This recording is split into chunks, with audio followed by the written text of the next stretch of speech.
Hi Capricorn, happy birthday and welcome back to the Astrology 33 channel. Hope you're having a good holiday season and a new year as well. This is your 2026 year ahead overview. And the way it works is a look at all 12 houses of the zodiac, treating your sign as the first house. Then after that, we'll actually pull an oracle card from the Wisdom of the Oracle deck. And we'll actually start the reading off our own those astrology dice we have off to the right. So we'll do that now. Okay, so we have Scorpio. The main thing going on this year in Scorpio is actually going to be there will be a Venus retrograde early in October, and it'll wrap up around the middle of November. For you guys, Scorpio energy represents your 11th house of groups, friendships, hopes, and wishes. All right, we have two. So, second house energy for you guys is Aquarius. And the main thing going on there, well, a couple things actually. The North Node will move into Aquarius a little bit past the midway point of the year, I believe. And then also, of course, we have Pluto there. It's going to be there for quite some time, actually. But yeah, so you could definitely see some significant changes around your finances this year. Could be positive, of course. Don't want to make it sound like a bad thing. And we also have Uranus. So Uranus is currently in Taurus, which is your fifth house of romance, creativity, and children. And it will be moving back into Gemini, which is your sixth house of work, health, daily routines. So yeah, it's going to move back into Gemini, I believe, right at the very end of April, and it's going to be there for the rest of the year. And eventually, I think it retrogrades in September or so. But keep all that in mind as we go through the main spread.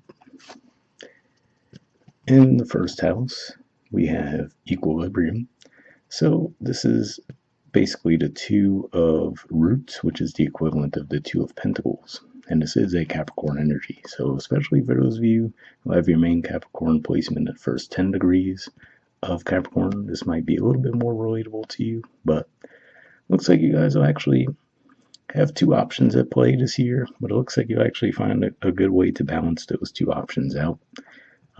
If you look at the two of pentacles energy in some decks, it looks like someone that's a little bit off balance, right? But here we see with this energy in this deck, it's referred to as equilibrium. And again, like I said, I feel like there will still be two options at play, but ultimately it looks like you'll figure out a good way to balance them out. Given what we have in the second house, which points to possession, self-worth, and finances, we have armistice. So this is Libra energy here. So this could be an indicator that whatever this is around, it could be around career for some of you. Maybe you have two different career paths that you're trying to decide between. Maybe for somebody, this could also be saying, you might have your traditional job, but then you might also try something out on the side as well.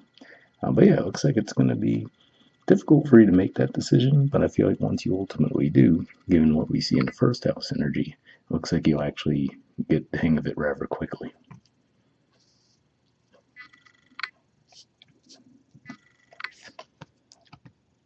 All right. In the third house, which generally points to communication, short journeys, and siblings, we have the sun.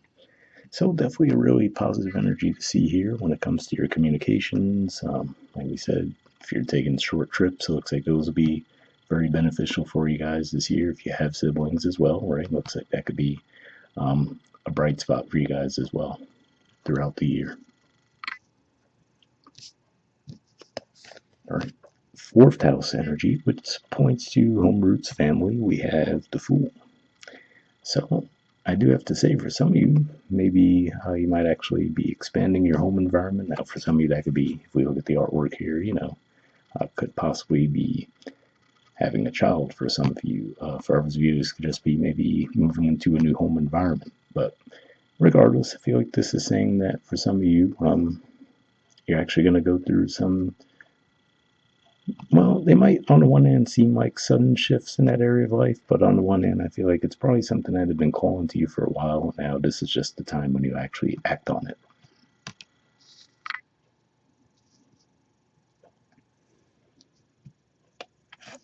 All right. Fifth house energy, which points to romance, creativity, and children, we have withdrawal.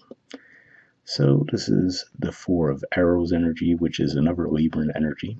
So yeah, could just be saying now, this brings me back to what I was saying, maybe you're trying to decide between two different career paths, and to see withdrawal here could just be saying that, again, maybe you're ultimately going to pull away from one in favor of the other. If that's the case, I do have to say, for some of you might actually withdraw a little bit from more of a creative pathway and take something a little bit more traditional, maybe something that you feel is more stable. For others of you, it can play out the other way, but I feel like for, let's say, maybe a 70-30 split, I'm feeling on that. But yeah, that could be what's happening there.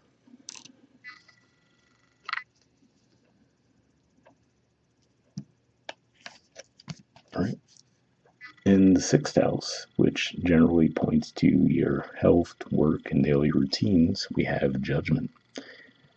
So, seeing this here, this could just be saying that, yeah, again, going back to those, what appears to be two different options, right? I feel like this is saying maybe option from the past might come back up to the surface for you guys. So maybe it's something that you might have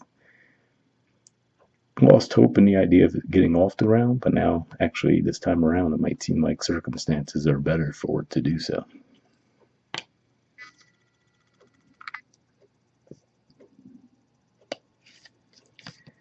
All right. And the seventh house, which typically points to partnerships, can often point to relationships as far as romantic connections, but business partnerships as well to an extent. We have the Nine of Roots, which is the equivalent of the Nine of Pentacles. So, as you can see here, it's called accomplishment, right? Definitely a positive energy there. And then in most decks, the Nine of Pentacles, Roots, Coins, whatever you like to call it, they often point to an energy of independence, growth, success. So, yeah, this could just be saying that when it comes to your partnerships, you might actually find a successful one. And this could also just be saying, if we think about the independent energy around it as well, maybe this is saying that ultimately you might decide to treat yourself as your primary partner, right? So, again, like we said, maybe going into business for yourself for some of you, right? Something along those lines there. But whatever the case, looks like there will be some success around it. All right. In the eighth house, which generally speaking, that points to death, rebirth, intimacy, investments. We have the Mother of Arrows. So more Libran energy popping up here. So yeah, this could just be saying that ultimately you might decide to take a balanced approach to that area of life as well. So primarily what I get with this would be like if you were going to invest in something, right? I feel like this is saying you're going to take a very balanced approach to it, right? So maybe you won't go with the high risk, high reward option, but you also won't go to the other extreme either, right? Of, oh, let me just, leave my money in a regular old savings account or something, right? And get the crazy low interest rates they have with that. I feel like this is saying you're going to find a nice balanced approach to that area as well.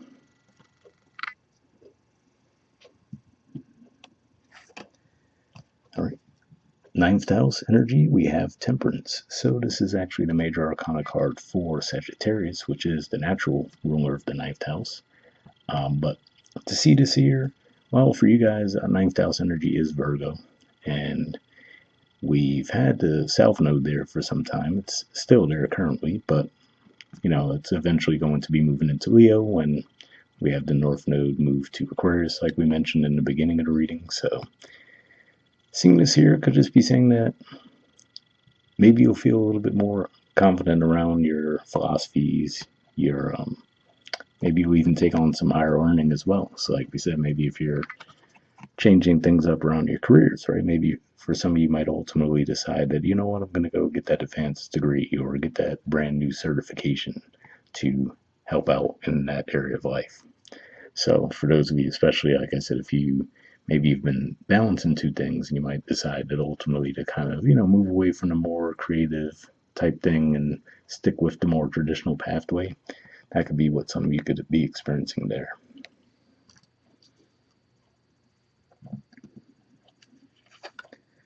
All right. In the 10th house, which primarily points to your career and social status, we have the Hermit. So this is Virgo energy here, which we were just talking about, ninth house energy, but for you guys, Virgo is your ninth house. So, yeah, maybe it's as simple as given that the judgment is there for some of you, this could be, again, like I said, maybe going back to something that you thought you ditched the idea of in the past. Like, again, maybe it was something that you were passionate about, but for whatever reason, maybe you just couldn't pursue it at the time, and now the opportunity might come back up again for you to do so. But either way, I feel like this is saying that you're going to be very diligent when it comes to your career and social status this year.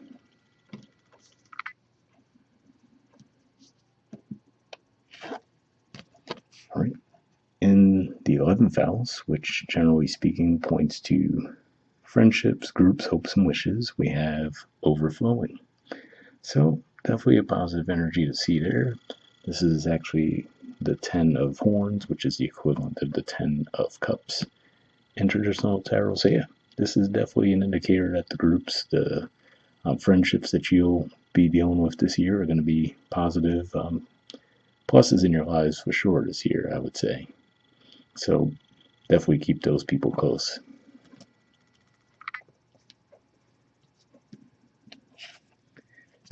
All right. And 12th house energy, we have passage. So this is actually the 6 of arrows, which is the equivalent of 6 of swords, which is actually Aquarius energy. But seeing this here, what I'm getting from this is breaking away from something that might have been constraining to you guys. So for some of you, might have been negative self-talk, right? For example, given that 12th house points to spirituality, mental health, blind spots. So maybe if there was a way you would talk yourselves out of things in the past, right? I feel like this is saying that now you could be restoring that belief in yourself, that confidence in yourselves. So yeah, that's what I'm seeing with that.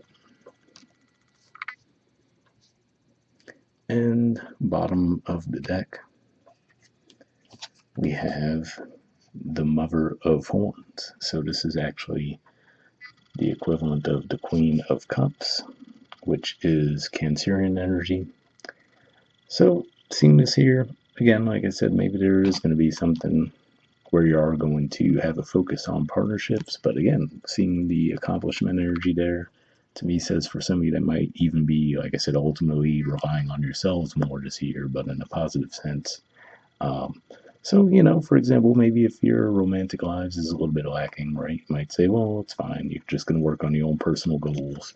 If that's the case, it looks like groups, friendships you might be dealing with might actually be very beneficial for you this year as well, helping you pursue your goals. But yeah, seeing this here definitely looks like you could just be a little bit more intuitive this year as well. So I feel like you might actually go on hunches from time to time, which normally you might not have done, but you might find it actually pays off for you guys this year. See what the Oracle card adds to the mix. So, like I mentioned in the beginning, we're going to pull a card from the Wisdom Oracle deck. So I'm just going to give this a few shuffles, then I'll put the deck down and we'll pull a card.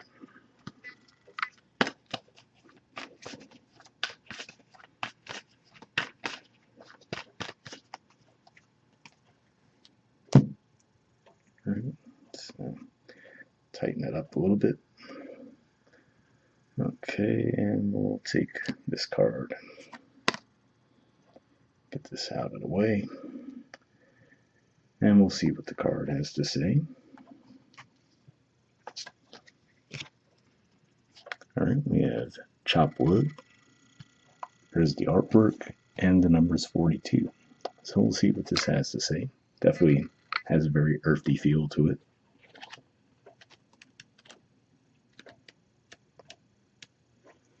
All right, essential meanings says being grounded in everyday experience, humility.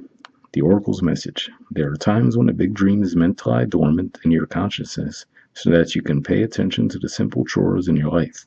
Consider why pruning a tree is the forerunner of delighting in the beautiful blooms when it is in full blossom.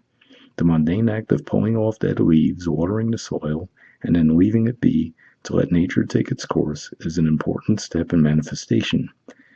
Taking your attention away from your goals brings you into a state of receptivity. This is the deeper purpose of releasing attachment. When you engage in everyday task in a meditative, contemplative way, You clear your energy to receive your aha moments, which bring you ever closer to what you seek. So, that was an interesting part of the message there when it talks about engaging in everyday task in a meditative, contemplative way. You clear your energy for your aha moments. Makes you think of what I was saying there with the Mother of Horns energy, which is the Queen of Cups traditionally, right? Where, like I said, maybe you just might find yourselves relying on your intuition a little more than normal, and it might actually lead you down a path that you didn't expect, but in a positive way. The relationship message says nothing is as important right now as just doing what you need to do day to day. Let your heart remember that not everything has to be hard won, passionate, or even obviously meaningful. Relationships and friendships go through lulls when the everyday tasks are at the center of awareness. That is perfect now. Hold hands, wash dishes, make a fire, read a book, share a meal, say nothing, stare into space, pick up socks, tell a dumb joke, and leave space to breathe. The work of your relationship right now is very simple. Just to be present. Funny how it takes work to just be. All is well, really. So that was an interesting message there for those of you who are in relationships, right? Where maybe it's just saying, it doesn't have to be some huge thing done. So maybe you can focus more on yourselves in that regard, right? You don't have to pour a ton of energy in the relationship for it to still succeed. Not directly, anyway. And the prosperity message says now is the time to take small steps rather than larger leaps on the journey to creating your most prosperous life. Move your focus off your big dream and attend to the mundane chores. Focus on the little things that may have piled up while you've been mapping out the greater plan for the life you aspire to manifest into reality. Chop wood, carry water, as the Zen proverb advises, or wash dishes, walk the dog. While you're doing all that, Spirit will have a chance to move mountains and set wondrous miracles in motion for you. Remain humble and aware of the present. So yeah, definitely a good message there because, like I said, for some of you, it does seem like there are going to be these two pathways that you might be looking at. And like I said, ultimately, it looks like you're going to find a nice balance there. And for some of you, like we said, maybe you could be relying a little bit more on your intuition, right? Maybe being a little bit more hands off from time to time. Still taking action, of course, but I feel like this is saying, a slight little tweak in your approach can actually take you to the next level this year. So, once again, happy birthday. Hope it ever resonated for you guys. Hope we have a good holiday season and New Year as well. Bye.